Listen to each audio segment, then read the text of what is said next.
according sa kanya, hindi daw December, mababasa daw sa Bible, no? Biblically written daw na describe na hindi December 25 ang araw ng kapanganakan ng Panginoong Hesus. Bro Wendell, anong masasabi mo doon? At pinipilipit lang daw natin ng Biblia. Wala daw nakalagay na December 25 pinanganak ang ating Panginoon Kristo. Anong comment mo, Bro Wendell, kay ano pangalan nun? Reynaldo Salcedo. At hindi lang naman si Reynaldo kasi yan eh. Ang concern natin, yung mga nanonood ngayon, nakikinig na nagsulputang sekta na, na against sila sa December 25. So, ano masasabi mo, Bro Wendell, doon sa comment? Okay, una, argumentum contra factum non valid. An argument which is contrary to a fact cannot be accepted. Bakit? Kung nangoreksyon siya na hindi December 25, so magbigay siya ng kaniyang Tama, pinaniniwalaang tamang date. buwan at date kung kailan ipinanganak. Ikalawa, di mababasa sa Biblia, itong hawak ko ay New King James Version. New King James Version ito, Protestant ito. Sa New King James Version, ito ang meron sa bahagi dito na may nakasulat dito, Christmas, December 25, which celebrates the birth of Jesus Christ. Sa Protestant Bible ito, no, na nakasulat sa likurang bahagi sa kanila na Christmas, December 25, which celebrates the birth of Jesus Christ. Now, nauna natin yang tinatalakay bakit December 25 na ipinanganak ang ating Panginoong Hesus Kristo. Ginamit natin diyan ang kalendaryo at bakit alas 12 pa ng gabi. No? Ginamit pa natin ang calculation noon. At idineklara na ng Papa kung bakit December 25. Tingnan kasi natin, mga kapatid, sa Lucas Kapitulo 1, versikulo 26, pakibasa muna, Bro Romel.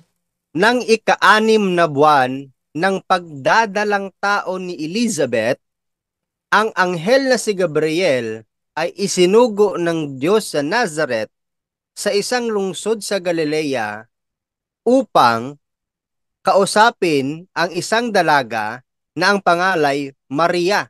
Oh, Siya ay nakatakda ng ikasal kay Jose, isang lalaki buhat sa angkan ni David.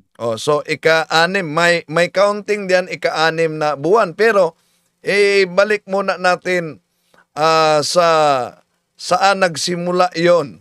Una, nagsimula yon sa celebration na tinatawag na Day of Atonement.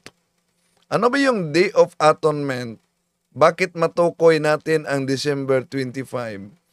Ang Day of Atonement, kung gamitin natin ang The New Compact Bible Dictionary ni Alton Bryan, page 128, the Day of Atonement, an annual Hebrew feast when the high priest offered sacrifices for sins of the nation.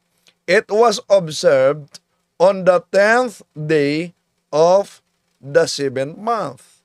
So, ito ang celebration. Anong kaugnayan dito?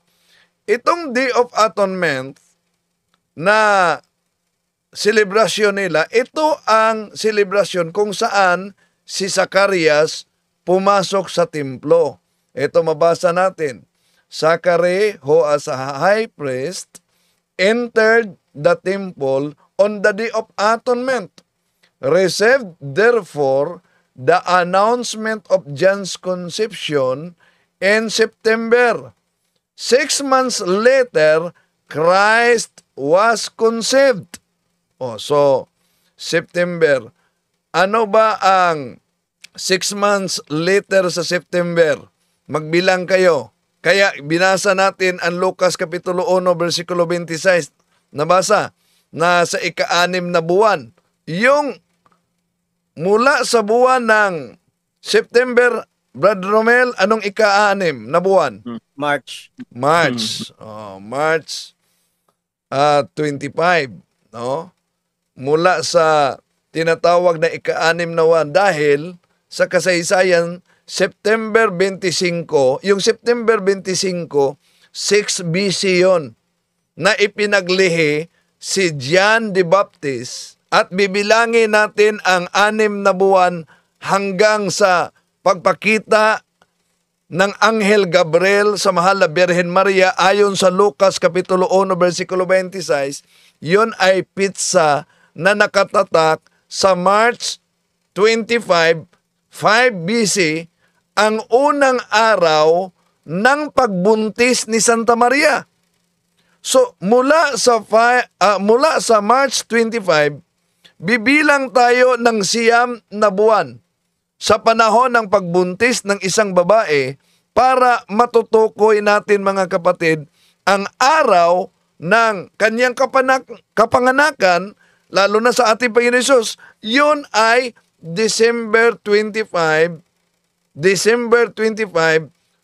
5 BC sa kalendaryo ng Jewish calendar noon. So, batay sa ulat ni San Lucas at sa ebidensyang ibinigay sa Biblia, makita natin na si Kristo ay ipinanganak sa December 25. Ang tanong, mapagkatiwalaan ba natin ang pahayag ni San Lucas? Natural. Dahil pakibasa muna sa Lucas Kapitulo 1, versikulo 3, 4, Bro Romel. Ito yung ating mabasa sa Lucas 1, 3 hanggang 4. Kaya't matapos kong suriin ng buong ingat ang lahat ng pangyayari buhat pa sa pasimula, minabuti ko pong sumulat din ng isang maayos na salaysay para sa inyo, upang lubusan ninyong matiyak ang katotohanan ng mga itinuturo sa inyo. So, malinaw ang pahayag ni San Lucas na kung tingnan natin, sinusuri talaga niya yung buong ingat pa. Ang mga pangyayari na kanyang isinusulat. At hindi lang si San Lucas na nagulat at nagsusuri sa buong pag-iingat na makikita at matiyak natin yung kapanganakan ng ating Panginoon Jesucristo. Dahil maliban na ginagamitan natin ng biblical basis December 25, sinilang ating Panginoon Jesucristo, pwede natin gamitin din sa scientific proof. Ano po yung scientific proof? Yung tiyak na merong katibayan tayo. Lalo na yung buwan sa mga Hodyo na ginagamit natin na ating tinatalakay, at gagamitin din natin yung tinatawag na calendar converter. Mayroong calendar converter kasi na nauna na nating tinatalakayan, no? So, kung gagamitin natin ang calendar converter, noon pa man, lalabas talaga December 25. At kung sila ay di sang-ayon na December 25 ipinanganak, di magturo sila ng araw. Bakit mo ba? 12:00 ng gabi, may oras pa. Una, kung tingnan natin ang mabasa sa Biblia, nang isilang ang ating Panginoong Hesukristo, may palatandaan na bituin na lumabas. May lumabas na bituin. Anong sabi sa New Compact Bible Dictionary, page 98? The Jewish day began in the evening with the appearance of the first stars. Ano daw? Ang araw ng mga Hodyo magsimula sa gabi nang lumabas na ang mga bituin. Ano po ba sa ating kultura, sa ating panahon, ang araw magsimula sa gabi, yung 12:00 ng tanghali. So, Ang pagsilang ng ating Panginoon Jesucristo, may bituing lumabas. At ayon sa New Compact Dictionary, page 98, 8 by Alton Bryan, the Jewish day began in the evening with the appearance of the first star. Yan po. At nakakatawa sila dahil mali sila ng mali. Wala namang maibigay na tama. Tapos sabi, pinipilipit daw. O ano-ano ang dapat hindi ipilipit, no? So lahat po na ibang sekta, ng mga sulpot na sekta na hindi po tinatanggap ang December 25, dapat para hindi kayo mapahiya, kami may batayan, no? Mayroong tandaan po natin, Julian calendar and Hebrew calendar noon. So may calendar converter na tinatawag. Yun po yung pinaliwanag ko rin na ginagamit. So ang church na magsasabi sa atin, no, ang gumawa ng Biblia, ang church.